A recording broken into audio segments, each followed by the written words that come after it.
Так. Ой. Извиняйтесь. У тебя муж до сих пор кидает рекламу Лолзы. Не хочешь удалить? Ой. Да, надо бы. У меня в Муботе уже, блядь, никто этим не занимается. Надо бы, да. Не пизди.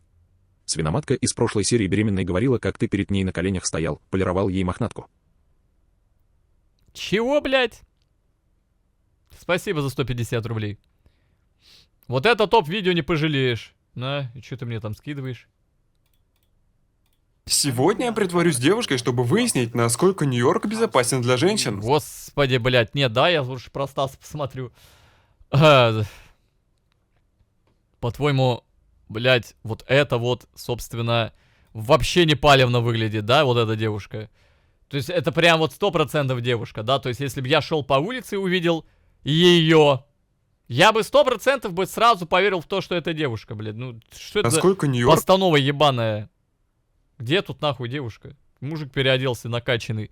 Могли бы хотя бы мужика найти подходящего. Он меня бы переодели в девушку. Вот точно бы тогда поверили. И кто в это поверить может, я не знаю. Он так стримит по КД? Кто? Так, Стас стучит со дна. Разбор самого полезного идиота России. Он на это видео отвечал, кстати? 3 дня назад. Привет, друзья! Наш сегодняшний герой из обоймы молодых и дерзких пропагандистов. Не вот этих надоевших там стариков типа Киселева и Соловьева, а бодрых и волнующих своими противоречивыми выпадами. Зовут его Стас Ай как прост. Но почему этот человек должен нас с вами волновать? Почему однажды он искренне посочувствовал Алексею Навальному? И почему мне тоже по-человечески жаль Стаса? Стас Ай как просто за свои 35 лет попробовал себя, если не во всем, то во многом. Но, кажется, так и не определился, кем хочет... А вам жаль Стаса? Во всем, то во многом. Но, кажется, так и не определился, кем хочет стать и с кем все-таки хочет быть. Конечно, нет ничего плохого в том, чтобы попробовать себя в разных ролях. Но вот плохо, когда эти пробы не двигают тебя вперед, а наоборот, опускают на дно. Меня зовут Павел Коныгин, и вы смотрите разборы на канале «Продолжение следует». И сегодня у нас распаковка Стаса Ай как просто. Распаковка, да. Страстного зрителя нашего канала.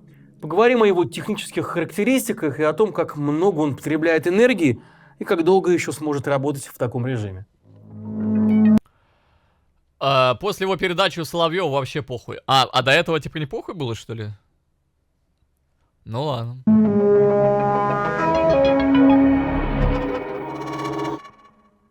Стас родился в 1989 году в подмосковном Красногорске. Его детство прошло, хотя иногда кажется, что оно совсем еще не прошло. Поэтому весь выпуск будет посвящен этому затянувшемуся этапу жизни Стаса Васильева. Итак, он закончил школу и устроился на Митинский радиорынок в Москве. Это такой знаменитый рынок электроники. YouTube-канал, из-за которого Стас прославился, появился в 2013 году. И блог был посвящен обзору техники. Бля, были же времена вот. Записывал нормальные видосы про технику. Ну ё-моё, ну ё-моё. И вот как он сам про него рассказывал. Меня очень напрягало, что большинство людей приходят за большие деньги, они покупают iPhone, но о нем вообще ничего не знают.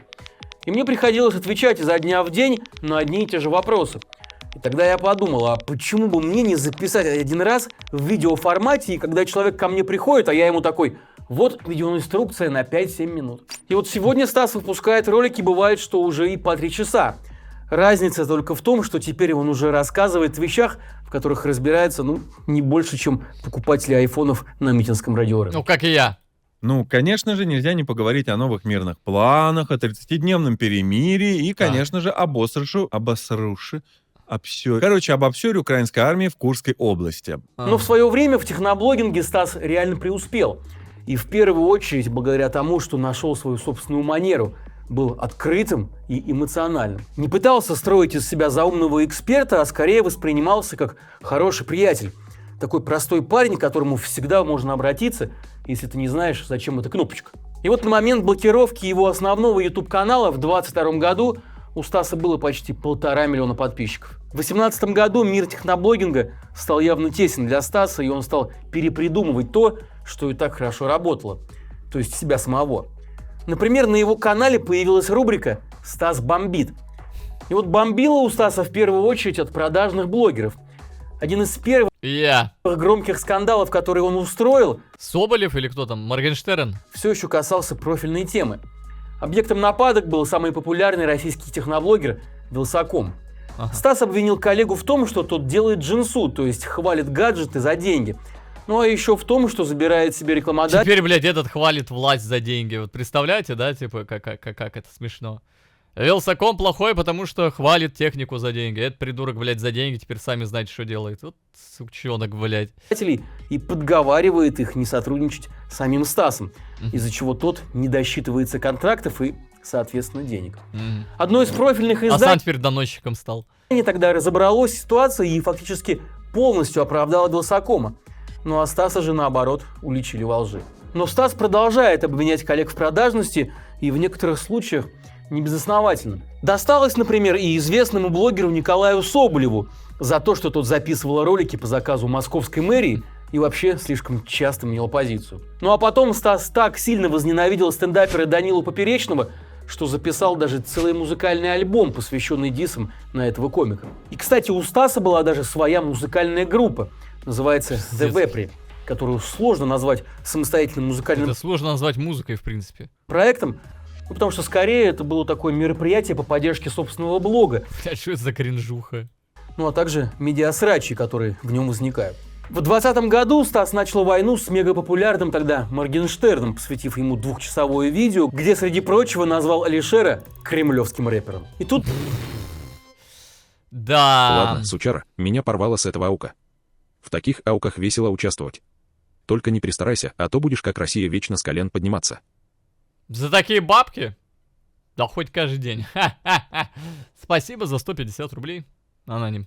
Тут тоже невозможно не протянуть ниточку к сегодняшним реалиям, в которых Моргенштерн объявлен иноагентом, ну а Стас Васильев уже 3 года как в основном пуле госпропагандистов. Ну, примерно так года до 21-го Стас, очевидно, был настроен критически к нынешней власти. Соловьева, к которому он позже попадет на работу, Стас называл пропагандистом и ужасным человеком. А о России, например, и это просто страшно даже сказать, высказывался как о фашистском государстве. Посмотрите просто фильмы, которые у нас сейчас снимают, я про Россию говорю. Почему мы побеждаем? Потому что мы русские. Почему мы то-то смогли? Потому что мы русские. Других причин никаких нет. И объясните мне, пожалуйста, что это, если не фашизм? Это он дал государству такую характеристику, когда рассуждал о засилии пропагандистского кино на экранах. И вот Стас начинает позиционировать свои взгляды как социалистические. Зовет свои эфиры видных левых. И вот примерно тогда же, или даже чуть раньше, на поверхность постепенно стала вылезать другая сторона Стаса Васильева. Нет никаких доказательств тому, что Кремль уже тогда стал приплачивать перспективному блогеру. Но, видимо, Зато Хелс или Штефанов лицемеры и продажные. Ну да. Я жадный до денег, сидящий стример на Твиче. Без одного баннера на экране, нахуй. будучи от природы всеядным, Стас начал наезжать и на тех, кто выступает против этого самого фашистского государства. И в частности на Алексея Навального.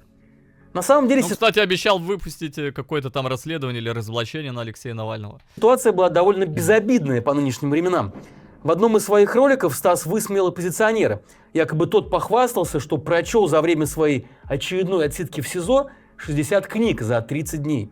Ну а потом выяснилось, что это сам Стас ошибся и приписал Навальному то, чего тот не говорил. И Навальный оставляет такой комментарий под этим видео. Расскажешь, завтра на Кике увидимся. Даже если и на Кике увидимся, и что с того-то? Или ты мне предлагаешь вообще без денег сидеть? То есть, значит, все стримеры могут зарабатывать деньги, да, продавать рекламу, рекламировать ставки на спорт. И они не жадные до денег. Но если я, тварь такая, на Кикстрим подрублю, то я резко становлюсь жадным. А что за хуйня? А какие у меня еще варианты есть? Ты, можешь, мне что-то предложишь? Нет. Чё, блядь? Какие у меня есть варианты? Ну, на Кик я завтра не подрубаю, и в ближайшее время я там не подрубаю. Но даже, предположим, если бы так случилось. А что мне делать? Чё мне делать-то? Ауки, что ли, каждый день проводить? Охуенно.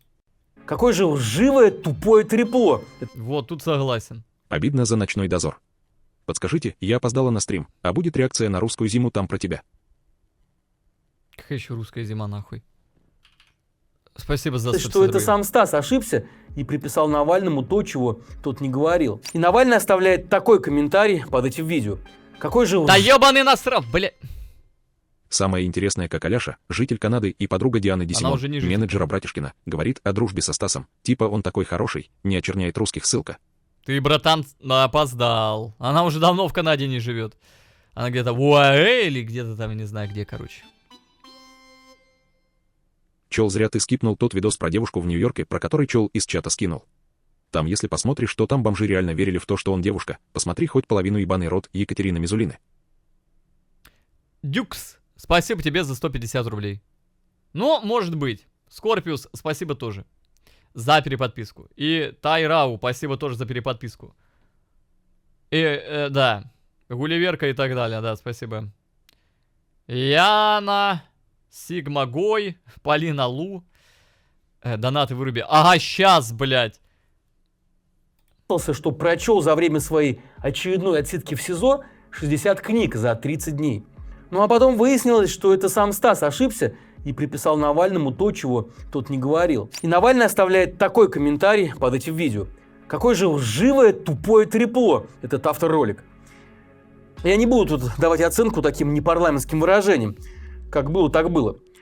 Стас, справедливости ради, признал, что был неправ, но, судя по всему, обиделся крепко и даже пообещал выпустить некий ролик разоблачения на Навального. Правда, после отравления политика Стас отказался от этой идеи, потому что, цитата, «надо быть паскудой какой-то, чтобы присоединиться, когда гасит человек». Ой, блядь, строит из себя справедливое. И вот тут я с ним не могу не согласиться. Тут он реально прав. Ну, по крайней мере, в этом своем человеческом порыве, в эту конкретную минуту. Но тогда же, в начале 20-х, еще до войны, проявилась и еще одна заметная черта характера Стаса «Ай как просто». И она тоже довольно незрелая, но в условиях фашистского государства далеко не безобидная. Стас «Ай как просто» очень любит ябедничать, ну или стучать, кому как нравится. И вот самая известная история произошла с блогером Юрием Хованским.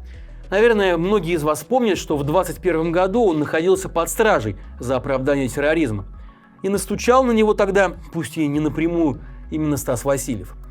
В рамках очередного срача Стас где-то достал старое видео, на котором Хованский поет песню про теракт в Нордосте. Именно она послужила поводом для ареста Хованского, которого помучили в СИЗО, да, к счастью, потом отпустили, закрыв дело в связи с истечением срока давности. Ну ладно, окей, может, в тот раз Стас и не думал, что дело обернется таким серьезным образом. Но потом-то явно вошел во вкус.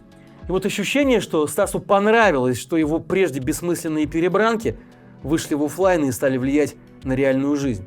И реально заканчиваться плохо для людей.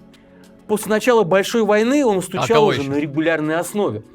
Ну, вот, например, Стас любит хвастаться тем, что именно по его наводке заблокировали канал скандального блогера Камикадзе Ди. А вот... Видел, там в Министе исправили ссылки на тебя. Нет. Реально исправили? А где посмотреть? Дайте ссылку-то, мне оно не сохранилось. Вот блогер Александр Штефанов считает, что именно после роликов Стаса его, Штефанова, и вызывали в Центр Р. На рэпера Лакимина Стас пожаловался Екатерине Мизулиной, объединившись с еще одним известным интернет-доносилой Поздняковым из «Мужского государства». И вот если прежде Стас еще как-то пытался смотреть на действительность под разными углами, ну опять же в рамках позиционирования себя героем, который идет против всех, то в феврале 22 года они окончательно сошли на нет. Вскоре после начала войны он отправился в оккупированный Донецк снимать там документалку «Донбасский дневник. Как я побывал на войне». Так, блядь. Сейчас тут ссылочку дают. Минуточку. Че, реально поменяли ссылки, блин? Пиздец.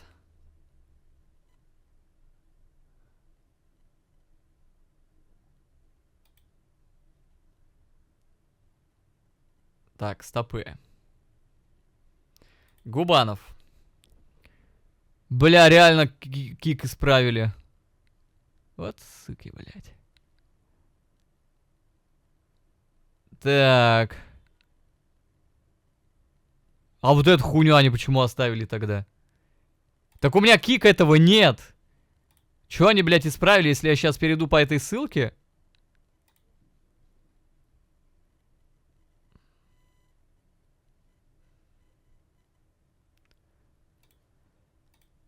Ой, блядь. И вот эту ссылку в Телеграм оставили, это вообще не мой канал.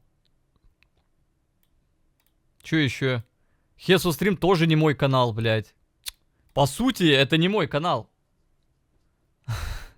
Алло, блядь. С чего они взяли, что Крипто Хуесос мой канал? И он мне вообще доступен. Просто вот это вот все левое. Охуеть.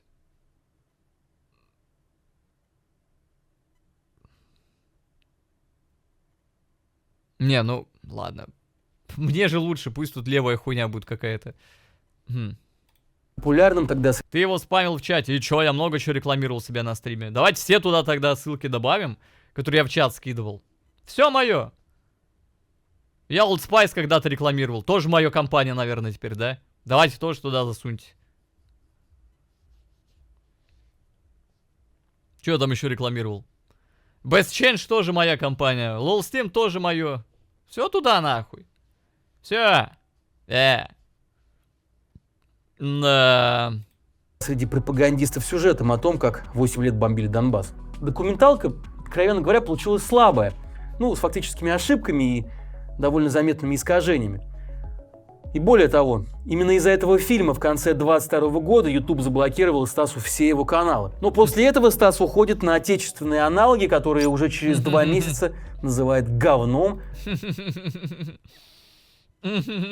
и заявляет о завершении карьеры. Но такой талант, Но, к сожалению, карьера что-то его, походу, не завершилась. никак не мог просто так исчезнуть. И вот Стаса подбирают на центральном телевидении. Самое главное, что я бомжара. ценю, это честность. Мне обещали никакой цензуры и инструменты вместе со связями, которые помогут мне сделать нечто кардинально новое. И Никакой цензуры, 100%, да. Я помню, как он там в наушник ему что-то сказали, и он такой... Все, заканчиваем. выше уровнем. Это будет уже настоящая журналистика. Итак, настоящую журналистику Стас ушел делать под крыло к Владимиру Соловьеву. Доброе утро. Ай, как просто начинать утро со Стасом. Ай, как просто. Здравствуйте, Станислав. Здравствуйте, Владимир Рудольфович, здрасте. Да ладно, прекращайте. Ну какой Рудольфович? Блядь. Мы коллеги, тем более я человек. Вот это говно, да, будет меня еще что-то там в меня, блядь, вкидывать какую-то хуйню свою, да, меня в чем-то обвинять. Я там какой-то плохой, лживый там или еще что-то. Вот это вот залупа, блядь, пельмень сидит. Мэм. И Мэм. вы делали прекрасные пародии на меня. Я с удовольствием к этому отношусь. Да-да, очко нализывает У меня Соловьёва. еще Да, добавок спасибо, не очень делаешь? любим ваши эфиры. Эй, блядь, сука, фу, нахуй, какой позор, блядь. Ой, блядь. Спасибо, да. Блядь, сука, это аж Соловьев кринжует, нахуй. Соловьев аж передергивает. Ах! Скажите, вы когда-нибудь видели Соловьева таким счастливым папой? У Стаса появилась своя авторская передача в рамках канала Соловьев Лайв. Но продержалась недолго. Чуть больше полугода. Причина моего ухода только одна. Я хочу больше уделять времени своим документалкам. Да. Просто, блядь, финансирование урезали, сказали, вы, Стас, нам не подходите. Ваша пропаганда работает плохо, идите нахуй отсюда. Объяснил Васильев поклонникам в телеге. Но, кажется, реальная причина была все-таки в том, что Стас по своей необузданной блогерской природе с трудом мог умещаться в дозволенные на телевидении рамки. Ну, чего стоит, например, вот такой эпизод. У нас выращена интеллигенция творческая из детей, из идеалистов, которые как шарманку. Путин, Путин, Путин, Путин, Путин, уберите Путина, все будет хорошо. Путин, Путин, Путин, Путин. Так я не думаю, что что-то кардинально изменится. Нет, ну, с другой стороны, если Навальный, то там, конечно, сразу же уничтожение страны. И вот думаю, если бы в наушнике у Стаса был бы лично Соловьев, то мы бы услышали ор даже через гарнитуру. Видите, Соловьев уже как бы включается потихонечку. Я же не просто так на этой передаче, да? Итак, Стас накосячил, его отстранили от программы, но сам он заявил, что просто устал, но появляться на Соловьевском канале все же не прекратил. Его просто понизили до читающего новости и сильно ограничили как в свободе высказываний, так и в тайминге. Но даже в этих рамках Стас не смог удержать себя в руках и так пошутил про расстрел царской семьи, что чуть не был уволен. Жена Николая II все время искала магов и пророков для того, чтобы предсказать судьбу, ну или подлечить царевича, который с детства был очень болен. Кстати, я нахожу крайне ироничным, что его в итоге от болезни вылечили не гадалки, а большевики. Без шуток. Свинцом! Свинцом! Возмутились, конечно, абсолютно все. От Бориса Корчевникова до официальных представителей Русской Православной Церкви. Правда, Наталью Поклонскую, вот ту самую преданную фанатку семьи Николая II, Карл. стригерила. Она была занята, видимо, более важными делами. Однако возмутился работодатель. Соловьев тогда отчитал Стаса, но увольнять не стал. Пожалел. И, кстати, про Бориса Корчевникова. На канале Сани Жуковой вышел новый разбор как раз про этого удивительного человека. Даже использовали мой любимый мем. Пожалуйста, посмотрите его. Ань, тебе отдельно спасибо. Но вернемся к нашей теме. Сегодня Стаса как просто обрел в российской пропагандистской среде не только папу, но и маму в лице Маргариты Симонян. На ее радио «Спутник» он упражняется с лета 24 года и по сегодняшний день. Надо сказать, аудитория Стаса чрезвычайно агрессивна. В комментариях в основном оскорбления. Но вот несмотря на оголтелую патриотичность, публика его явно недовольна делами в стране. Но, как и Стас, вместо рационального осмотра... А ты так и Соболева и Арестовича не смотрел? Я вообще забыл. Про их интервью прекрасное, кстати, блядь. А просто всем похуй. Мне даже не напомнили, что, алло, типа, давай посмотрим Соболева и Арестовича. Не, мне люди писали, мама вышла, мама, давай. А вот что-то на Соболева похуй. Не. Мышление агрессирует на всех вокруг. Стас, конечно, хочет быть крутым и своенравным журналистом. Хочет дебатировать как умный взрослый, хочет быть сложным и остроумным. И, возможно, по своему нраву и наивности он поверил, что вот с этими чудовищами вроде Симоняна и Соловьева можно на самом деле сотрудничать по своим правилам. И можно быть и хитрее, чем они. Да вот только чудовища эти в бизнесе давно, и они самые зубастые. И давно съели с костями всех, кто им мешал, и даже всех, кто им помогал. Ну и, в общем, так же они, видимо, поступят и со Стасом, когда он станет им не нужен. Стас такой трудный подросток, который ни с кем не может ужиться и никак не может определиться, где его место. Я даже подозреваю, что дело не только в хайпе и деньгах. Подозреваю, что где-то в глубине души ему, может быть, и правда не все равно, и он искренне хочет разобраться. Чтобы разобраться, что происходит с Россией и миром, надо, наверное, на секунду остановиться и разобраться сначала в самом себе и немного повзрослеть. Возможно, это не последняя и не окончательная метаморфоза, которая приключилась со Стасом Васильевым. Проблема в том, что он сам по себе такой очень злобный человечек, обиженный на жизнь. Я не знаю, может быть, что-то у него в детстве произошло или еще что-то. Но, типа, блядь, он прям пиздец такой, обиженный. Очень мстительный, прям пиздец. Возможно, он еще 100 раз поменяет свое мнение и 100 раз искренне извинится. И снова разочаруется в своем выборе. Да, возможно. Ну и самое главное, что я припас наконец этого разбора. Сделан он в рамках несуществующего на самом деле батла между Стасом Он и Милой. ширялся гормонами, я не знаю, чем он там занимался. Васильев – давний зритель нашего канала.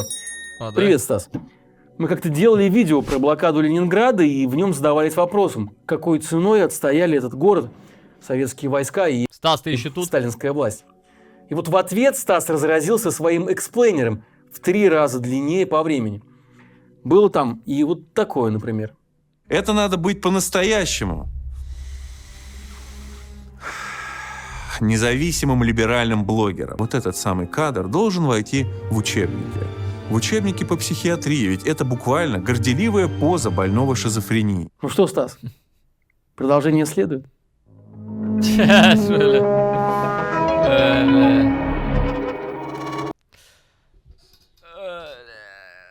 Да, забавная хуйня. Ой, бля. Ну, тут такой легенький видосик. Легенький разборчик. Ничего прям такого жесткого не было. Там у Дудя, кстати, интервью с кем-то вышло, я не знаю, кто это.